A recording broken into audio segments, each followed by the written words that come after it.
guys, this is your quick video lesson for today. So we are going to open up your assignment and get you all set up. So just as a reminder, last class period, you turned in your attendance, you got the directions for Reader's Workshop Week 2, and that's going to be due this Friday at 7 p.m. And then you watched a TED Talk about lying. And so that was the Rhetorical Analysis TED Talk Part 1. And you did not complete the whole assignment. You only completed the first page of it. So this first page with the argument, counter-argument, and soapstone. So today, your assignment is going to be completing the second page of it. Let's go back to the directions before I walk you through everything on the second page. So your directions. Number 1, take your attendance for today. Hit submit on the form and also turn in on the attendance assignment. So you're going to go to your attendance for today. You're going to click on the form. You're going to fill it out and then hit submit. And then we're going to go back to our directions, TED Talk Part 2. Number 2, watch our very quick video lesson for today. You are doing that. 3, open up the TED Talk document that we were working on during our last lesson. Complete Rhetorical Analysis, TED Talk Part 2, which is the second page of the assignment that I gave you last time. Use the transcript of the video to help you if you need it. So let's look at what the second page is asking you to do.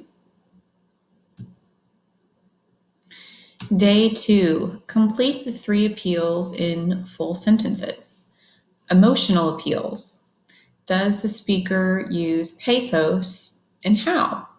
So whenever you see the speaker of that TED Talk appealing to the emotions in the audience, so whenever she is trying to connect to us on a deeper level and make us feel like we are a part of her conversation, that's an emotional appeal. So in a detailed, eloquent, well-written sentence or a couple of sentences, explain how she uses pathos. I don't want you to just bullet your answers or write a couple of words. I'm looking for a good sentence or a few sentences, probably ideally, for how she does that. Logos. So does the speaker appeal to logic? Do we see her pointing out her argument logically? How does she do this and why does she do this? Again, full sentences. And then finally, ethos. Does the speaker use ethos, the author's credibility? Now, she herself is credible. It's her topic, it's her subject, but also she pulls in research from other people and she pulls in details from others who are also credible. So you could either use her as the person who's being credible or the evidence that she's using from those people who are also credible.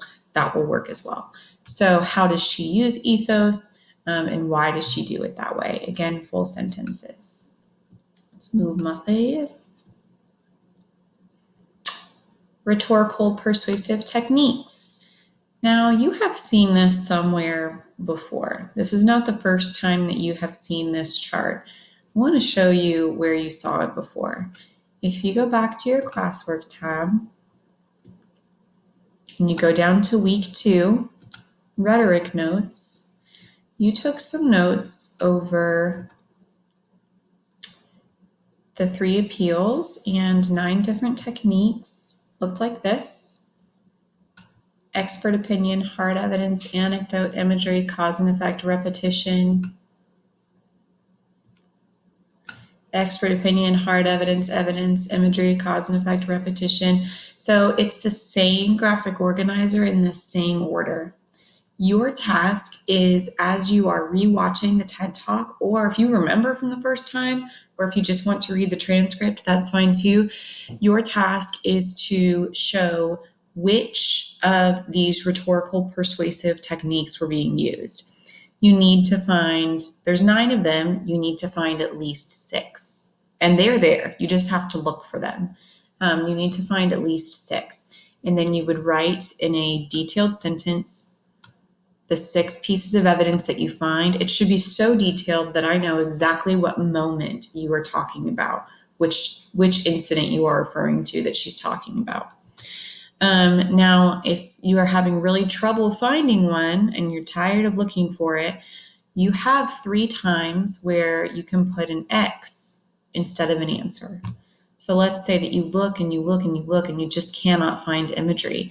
Imagery is when you appeal to one of the 5 senses. If you cannot find it, just put an X in this box, in the center of this box, and then move on. So then you can try to find one for cause and effect, repetition. So you can have 3 X's, but you should have 6 complete answers here. And that's it. So that is page 2.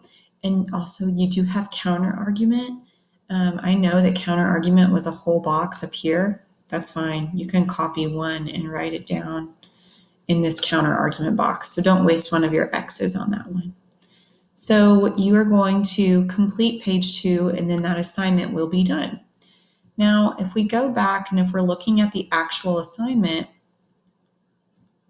burp, burp.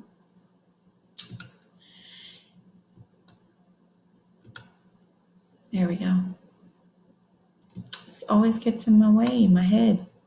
So your rhetorical analysis part 2, it's not going to be due until the 14th.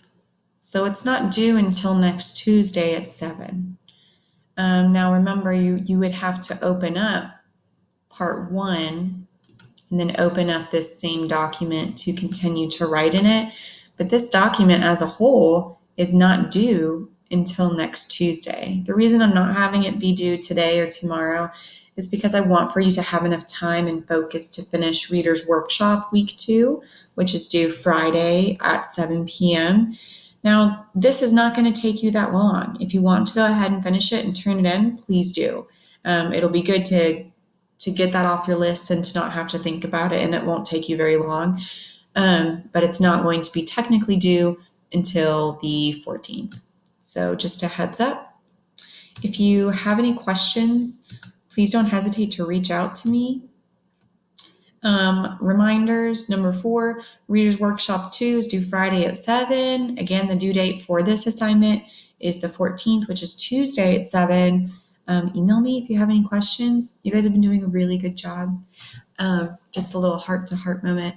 I think that it's probably a lot harder than what you thought it would be being at home for this long. And so I hope that you're doing okay and that you are finding things to have fun and to relax and to talk on the phone with your friends and play games with your family.